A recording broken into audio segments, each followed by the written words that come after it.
Spiro Agnew joined an exclusive fraternity of two when he resigned as the 39th Vice President of the United States. John C. Calhoun from South Carolina would share a similar distinction in 1832.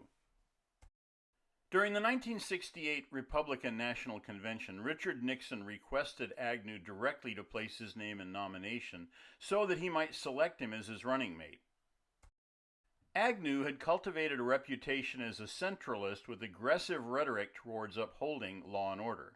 It was an appealing stance following the example of demonstrations and chaos that marred the Democratic Convention in Chicago later that month on August 26 through 29th. Curiously, the protests had more merit against the Republican platform than the Democratic. Agnew proved combative against the media, protesters, and perceived enemies of the Nixon administration.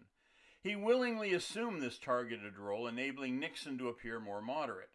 As his perception became more conservative, Agnew appealed to the far-right base of the party. There was little reason to doubt that Agnew would have likely run for president upon the conclusion of Richard Nixon's two terms. He had his own illicit history to defend that ultimately would end his political career.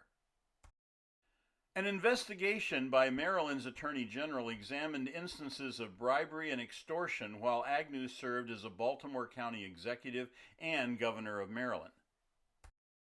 He pled no contest to one count of evading $13,500 in federal taxes during 1967. The rest of the charges against him were dropped.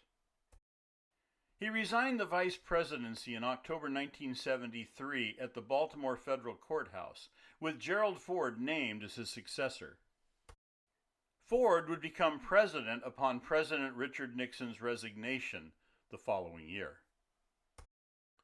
Agnew died nearly forgotten at his home in 1996 at the age of 77 from undiagnosed leukemia.